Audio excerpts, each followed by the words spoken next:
poder na relação entre seres humanos. Isso é o que o Marx e o Engels falam. Quais são os três tipos de poder? O poder econômico, o poder ideológico e o poder que nós queremos falar mais, político. Que aí esse poder político, eles foram mais profundo. Eles estudaram mais o poder político. E por isso que a gente vai ver um pouquinho mais deles. Tem alguns tópicos que eu preciso que vocês entendam, dada a importância histórica desses caras. Mas vamos primeiro para o poder econômico. O que é que eles falam do poder econômico? Eu só vou ler rapidinho. Se dá por meio da posse de bem, levando aqueles que são deles desprovidos a vender sua mão de obra. Em geral, este poder é o que o patrão exerce sobre os seus empregados. Isso eu já expliquei. O que é que eu tenho para vender para vocês? A minha força de trabalho. Olha, eu estou suando aqui. Estou vendendo minha força de trabalho. Quando eu vou trabalhar para o Estado, no Instituto Federal de Alagoas, ao qual eu trabalho, eu estou vendendo o quê? Minha força de trabalho, a minha ferramenta, a voz. Hoje você vende intelectualidade, você pode vender a arte. Hoje essa ideia é mais fluida, mas ainda assim vende-se a força de trabalho. Então o poder econômico é quem tem o capital, tem poder para comprar a tua força de trabalho. E o proletariado, o que ele tem a vender é a sua força de trabalho, porque ele não tem o capital, ele não é dono do capital. Beleza? Poder ideológico. Segundo Marx, tanto em Marx como em Hegel, o poder ideológico é aquele em que o homem transfere suas ideias, seu conhecimento, permitindo assim um domínio sobre a natureza. Este poder vem sendo exercido ao longo dos séculos pelos sábios. Isso é importante. O poder é ideológico. O maior aparato de poder ideológico, por exemplo, é a religião. Religião é um poder ideológico incrível. Eu, por exemplo, tenho diversos vídeos. Visite lá o meu YouTube. São vários temas distintos. Procure os temas de religiosidade. Eu defendo, por exemplo, a persistência dos deuses. Por que a religião persiste hoje? Eu discuto contra o Marx, contra o Nietzsche, Eu tenho inclusive livros, já vou fazer propaganda aqui. Deus está morto, refletindo sobre o Nietzsche, quando ele diz que Deus está morto.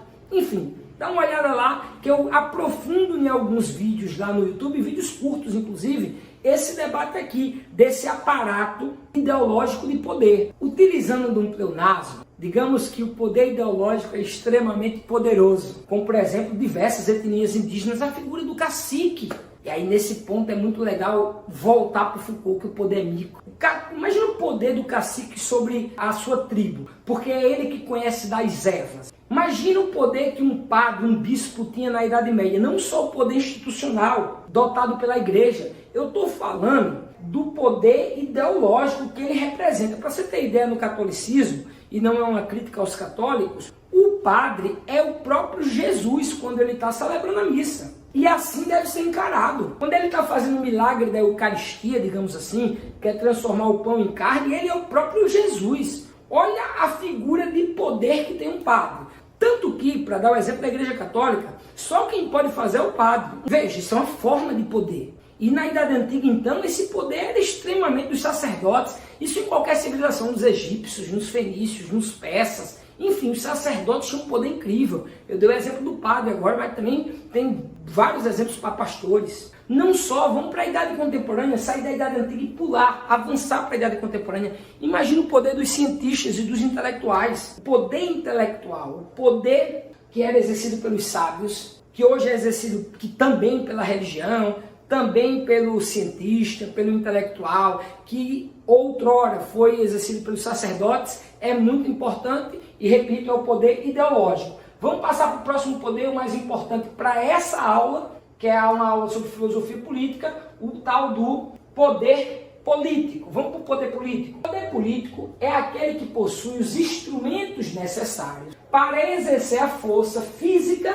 tais como armas e toda espécie de potência. É o poder da intimidação, do constrangimento, no sentido mais exato da palavra. Isso aqui é extremamente importante para compreendermos a definição de poder político, tanto em Marx como em Engels. Vejam, por exemplo, se houver desobediência a alguma lei, o governo tem o poder de chamar a polícia para autuar, para prender, para tolher a liberdade da pessoa. Isso é uma forma de poder político. É um exemplo puro de exercício de poder político. Se houver resistência, por exemplo, o Estado, o governante, a polícia, pode exercer a força física, inclusive utilizando armas. Seja de choque, seja o cacetete para agredir mesmo, seja as algemas para prender, enfim. É um exemplo de poder político. O policial vai usar suas armas para fazer cumprir o que lhe foi ordenado, que é prender. Porque um governante disse que tinha que prender, porque o cara resistiu ou desobedeceu às leis. Vejam então a importância da compreensão do que é o poder político e como ele pode ser exercido através da força física. É como se, pessoal, a sociedade desse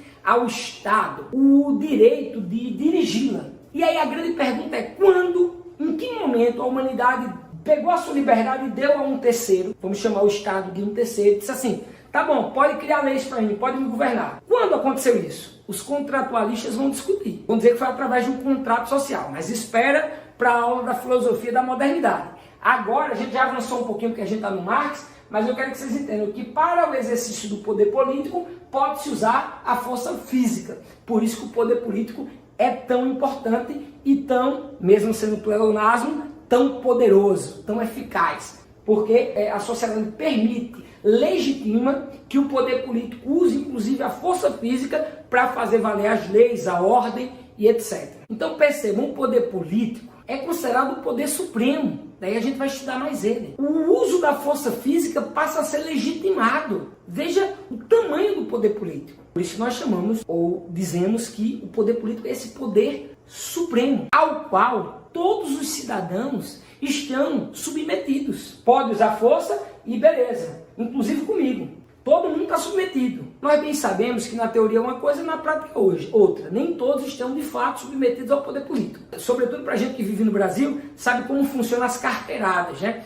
De quem tem o poder econômico, enfim. Mas aqui nós estamos falando teoricamente do poder político. O poder político é considerado o poder supremo. O uso da força passa a ser legitimado. E todos os cidadãos estão submetidos a esse poder. Então veja o tamanho, a dimensão do poder político. Segundo Marx e Engels, são características do poder político. Nós temos 3 características que a gente vai discutir aqui do poder político. Quais são as principais características do poder político? A primeira delas, exclusividade do uso da força. O uso da força, teoricamente, é exclusividade do poder político, de um agente público, do Estado. Por isso, uma coisa é você dar um soco, por exemplo, em um policial que não está fardado. Outra coisa é você socar um policial fardado. Você socou um Estado, um agente público. Ali você está indo contra a sociedade organizada. As duas ações são abomináveis. Mas eu estou querendo que vocês entendam a dimensão que é o poder político. Uma coisa é o indivíduo que está sendo atacado no seu direito. Outra coisa é o Estado, o policial enquanto farda. Uma coisa é você encontrar um professor na rua e agredir ele. Outra coisa é em sala de aula, um jovem agredir o professor. Dá comoção nacional. Não só isso, é uma outra coisa, que é um ataque direto à ordem vigente, ao Estado. Então veja, a exclusividade da força é para esses agentes do Estado, que têm autorização de usar força física em qualquer indivíduo que desobedeça às leis, que não siga as leis vigentes. Isso tudo sendo legitimado, pela sociedade. Então a sociedade legitima o uso da força pelo Estado, desde que por pessoas autorizadas. Isso é poder político. Uma das características é a exclusividade do uso da força. Vamos ver o próximo. A universalidade é a capacidade do poder político decidir por todos os cidadãos. Lembremos que todos os cidadãos ficam submetidos ao poder político, inclusive legitimando o uso da força. Nós vimos agora, no exemplo anterior, da exclusividade da força. E a universalidade. Nós até somos chamados para decidir politicamente quais os representantes queremos, sobretudo na maior parte dos países democráticos do mundo. Mas o que o poder político decidir vale para todo mundo. E isso não só estou falando do uso da força, não. Estou falando de recursos naturais, recursos econômicos, recursos políticos, para onde vai ser destinado determinada verba, se é mais importante investir na educação, na saúde ou na infraestrutura. Agora, em cenário da pandemia da Covid-19, eu estou falando no ano 2021, em dizer se as pessoas podem ou não sair de casa. Então vejam, a universalidade é uma parte do poder político no qual ele decide por todos. O poder político decide para todos. Daí quando alguém diz, eu não quero participar da política, ele está dizendo, olha, decidam por mim. Para onde os recursos vão, nem me importa. Veja que sandice. Vamos para o próximo exemplo, para a gente fechar logo o poder político. Inclusividade. é o poder político intervindo em todas as atividades sociais e gerenciando, dirigindo essas atividades sociais para os fins que se deseja, para onde se quer. Isso é uma das características próprias do poder político. E isso se dá por meio das leis, das normas, ou para políticas específicas, para grupos específicos da sociedade. Vou dar um exemplo para explicar isso que eu estou dizendo, de leis específicas para grupos específicos. Desde algumas boas, como por exemplo as leis que enxergam os deficientes físicos, ou que têm necessidades especiais, para não falar deficientes físicos. São leis especiais, porque leis iguais para os iguais e desiguais para os desiguais. O Estado tem como premissa, o poder político tem como premissa tratar os desiguais de maneira desiguais. Isso se dá positivamente, por exemplo, quando um cadeirante precisa circular nas calçadas. As calçadas têm que estar adaptadas também para os cadeirantes, inclusive com rampas. Essa lei não é importante? É. E é uma lei específica para um determinado grupo. Como também tem leis para determinados grupos que são extremamente nocivas ao grupo. Os gays, ou os LGBTQI, até pouco tempo atrás, me perdoe se eu não falei a sigla certa, quem for LGBTQI+, eu peço perdão, mas o exemplo vai ser sincero de coração, não podiam doar sangue se dissessem que eram gays. Vejam que loucura, como se o sangue deles fosse sujo, ou melhor do que o nosso. Como assim? Isso é um absurdo. Isso é um absurdo. Como eu já dou minha opinião também aqui, porque eu não deixo de dar minha opinião. Casamento gay, por exemplo, casamento homoafetivo, que a religião não faça, ok, porque o Estado, o poder político tem que respeitar a liberdade de credo religioso. Então não tem que obrigar as igrejas a casar casais homoafetivos não. Mas só que o Estado não pertence a nenhuma igreja. A Bíblia não é Constituição. Eu, como cristão, me envergonho quando cristãos querem proibir os outros de se casarem, por exemplo, a partir dos seus princípios cristãos. Os cristãos um dia foram minoria e eram perseguidos e mortos quando eram minorias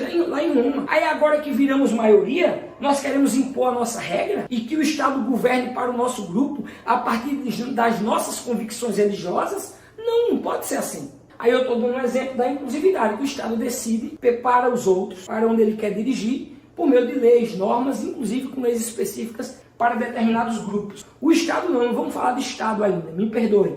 O poder político. Onde eu falei Estado, leia-se o poder político. Bom, caminhamos para o fim da aula. Veja, isso é extremamente importante. Vou ler rapidinho, depois eu explico. Ainda que o uso da força física exclusiva do Estado, agora eu estou falando do Estado, mas o Estado ele é um conceito bem moderno, certo? O Estado propriamente dito, modernidade. Essa noção moderna de Estado a partir da modernidade, com o advento do absolutismo, da monarquia absolutista, ou Estado absolutista, quando os reis subiram ao poder. Então hoje, por exemplo, você tem documento para dizer que você nasceu, você tem documento que morreu, você tem documento de casado, hoje você tem um Estado. Mas eu precisaria de mais tempo para falar sobre o Estado, nós teremos muito tempo nas próximas aulas. Mas vamos lá. Ainda que o uso da força física exclusiva do Estado, leia-se, exclusiva do poder político, mas quem está falando aqui é Marx e Engels, logo, eles já estão falando na contemporaneidade, por isso estão falando Estado, seja uma condição necessária para o funcionamento da ordem nas sociedades, me perdoe, faltou o S, ela não é suficiente para a legitimação e manutenção do poder. Para além da força, o Estado ou o poder político tem que ter o consentimento daqueles que obedecem para ter legitimidade. Para o poder político ter força, ele tem que ter o consentimento dos cidadãos, da sociedade. A grande pergunta que eu vou deixar para você no fim dessa aula é: em qual momento os homens abdicaram das suas escolhas privadas, individuais, da sua liberdade e concedeu ao Estado essa legitimidade de criar regras para mandar neles ou para organizar a sociedade? Em que momento? Vamos ver lá na modernidade com Rousseau, com Hobbes e com John Locke. Cada teoria supimpa para esse debate. Aguardo vocês lá na aula da modernidade. Continuemos. A história da humanidade caracterizou-se pela multiplicidade de fundamentos que legitimam o poder. Não só tem uma forma de Estado, uma forma de poder político. São várias. Essa multiplicidade de possibilidades de exercício se dá dessas formas aqui, ó. Algumas delas, estou trazendo como exemplo. Estados teocráticos, governos aristocráticos, democracia, Estado socialista, Estado liberal clássico, Estado totalitário.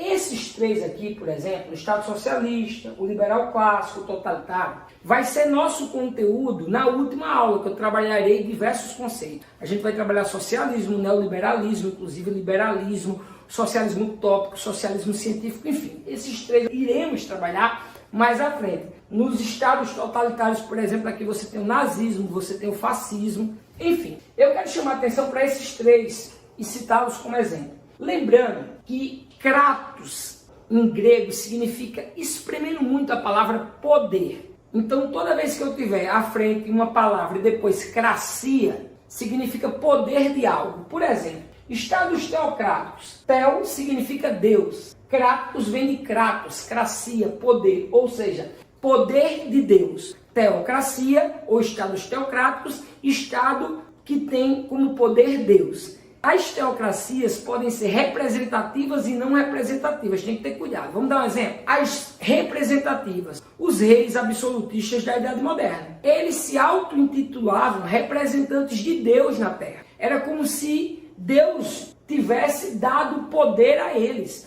Eles fossem escolhidos do próprio Deus.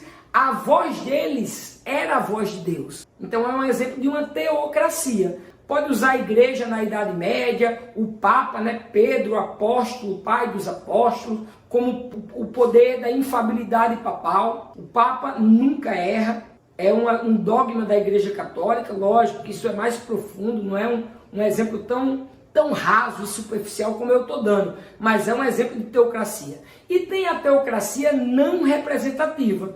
Os egípcios, o faraó no Egito Antigo, ele era o próprio Deus. As pessoas viam no faraó uma divindade. É um exemplo de uma teocracia, do poder de Deus na terra, no caso dos egípcios antigos, do Egito Antigo. Outro governo aristocrático. Os melhores. Crático, de cracia, o poder dos melhores. Aí tem vários exemplos de aristocracia.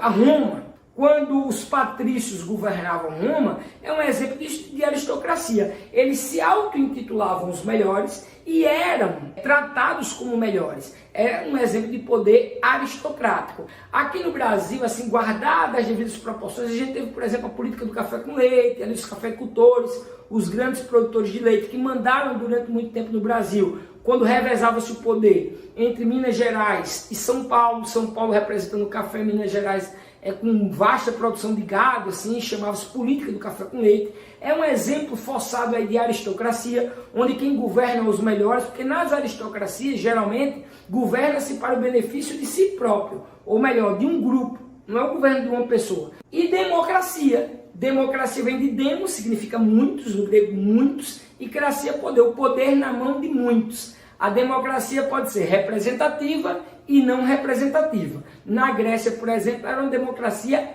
não representativa. Os próprios cidadãos votavam em tudo, de forma direta. E era uma democracia excludente, tirava as mulheres, os escravos, que era a maior parte da sociedade grega. A que nós vivemos hoje são democracias representativas. Nós, de forma democrática, os muitos governam, elegendo seus representantes que vão os governar durante um certo período de tempo. Beleza?